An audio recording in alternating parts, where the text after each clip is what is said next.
Hello Aries, welcome po sa inyong reading. So, this is your reading for July 1st to July 3rd, no? Aries, para po sa mga bago, don't forget to click the subscribe button, smash the like button, and don't forget to hit the notification bell. Kung gusto niyo po ng dalawang reading sa akin, no, meron po tayong isang channel that is Babaylan TV. Yan po ang ating unang channel catered for our international audience. Ano? So, Aries, you're very much welcome kung gusto niyo sumali sa ating live sessions. And I want you to know that this is a general reading. So, you may resonate with the entire reading or you may resonate with some bits and pieces of the reading. Take what's only yours. No, simulan na natin, Aries. So, it felt like parang feeling ninyo na ang ganda-ganda ng nangyayari, pero it felt like this is a facade. This is, someone is wearing a mask, no? Parang gustong sabihin ng energy, medyo mag-ingat-ingat tayo kasi hindi talaga kung ano yung nakikita ng mata natin, no? Probably it's an illusion. I feel like um, I think merong tao dito na parang um, have a bad intention on you, no? Hindi ko sinasabing ito yung person mo, no? Wala naman pa dito yung ibang cards, no? Pero ang nakikita ko dito is it may not be a specific love reading, but this shows up and I feel like this is a reminder or sabihin nating precautions, no? With the Eight of Swords and the Judgment. Wow. Napakabigat nito. I feel like someone here, pwedeng ikaw din, ito na may gustong either ipakulong or gusto kang ipakulong. I feel like there will be a battle in here. I just need to butt this in, no? Kasi ang tindi eh. And then we will check the lighter side of it, no? Pero kasi sa tindi nito, I feel like there will be a lawsuit, no? That is very near to be experienced by Aries, no? I feel like with the Eight of Swords, either this is you again, may gustong ipapiit, no? Um, or this is the Cross Watchers. Um, Parang you have given me no chance or choice kung hindi mag-inflict din, no, ng sakit. Because you have done me wrong. Yung iba naman is lumapit, no? Baka nilapitan ka ng isang tao, pero baka wala ito ng taong may ayaw sa'yo, no? Let's clarify the Eight of Swords, Ace of Pentacles, and the Seven of Swords. I really feel like there is a lot of masking energy as shown in here. There may be also a person who's behind of what is happening. I'm kind of scared with this energy because whoever it is, I feel like may pinagpaplanuhan or pinaplano, no? With the Ace of Pentacles, it might also involve monetary or abundance, no? With the Knight of Pentacles and the Moon card, I feel like this person is staying with you for quite a while now, no? Or kilala mo na itong taong to na medyo matagal-tagal na. Pero, I don't know if kung meron kang nafe-feel, but sometimes you are a bit scared of this person's energy kasi at one point in time, siguro mangilan-ilang beses na medyo bigla kang nagkakahinala, natatakot ka na baka may gawin sa iyo yung tao. Pero as mabuting person, no, na si Aries. No, baka hindi naman. Baka ako yung masama ng kakaisip, no? I am seeing here with the cross or greener um possibilities in here. I think like this person is coming towards you para manggamit. That is, there's no positive way or positive scripting for me to really describe what this person is needed from you, no? Or needing from you, the Emperor. So this is you, Aries, no? And the Fool card, another you.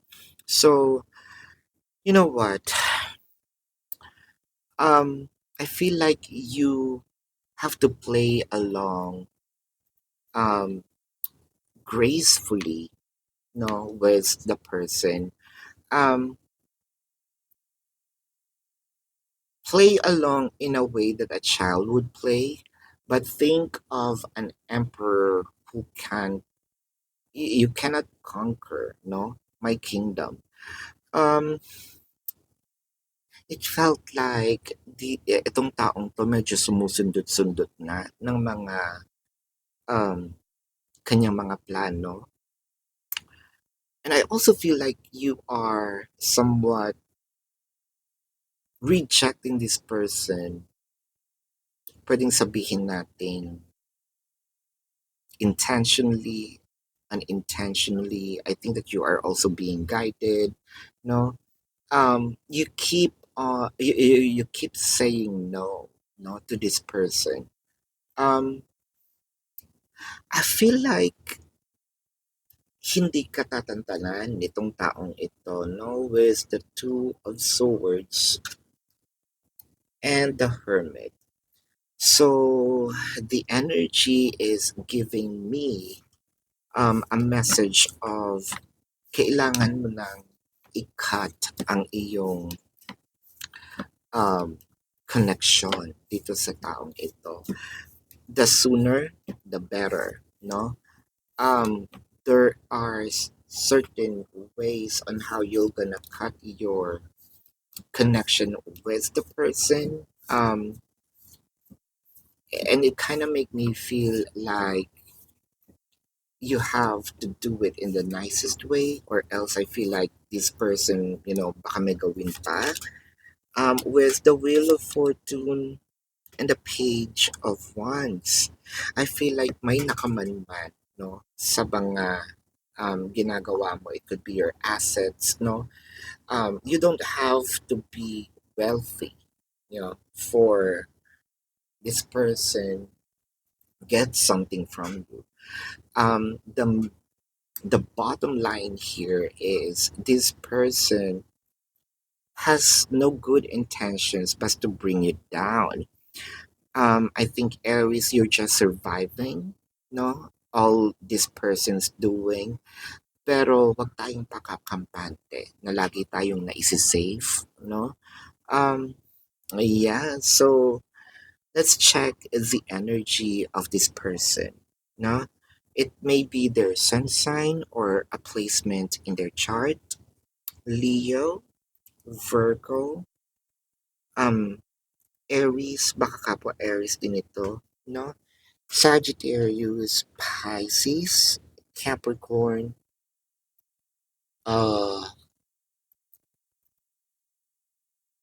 did I just say Taurus? Yes. So yan ang mga zodiac signs, no?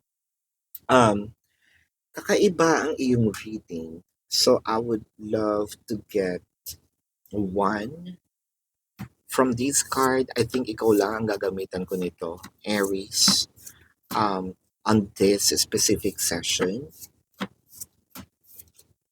So Aries, do not disturb, regenerate in progress.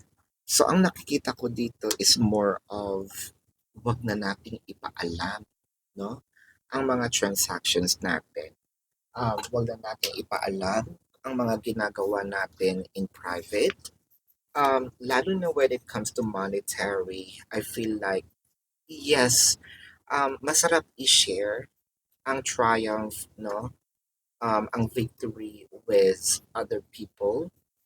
but I feel like this person is not happy that you are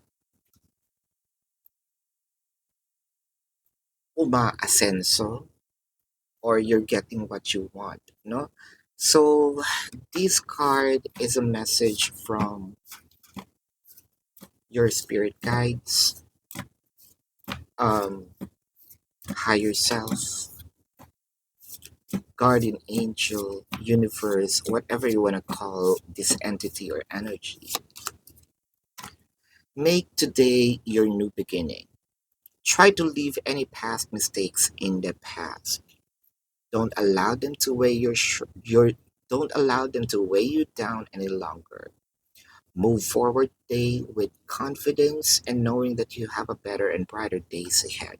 So I feel like just because may utang na loob, nagkamali tayo dito sa taong to, um, this person can control our lives. No, you already did what you did, and you need to cut off this person, like what mentioned. No, so this is your reading, Aries. Again, para po sa mga bago, don't forget to click the subscribe button.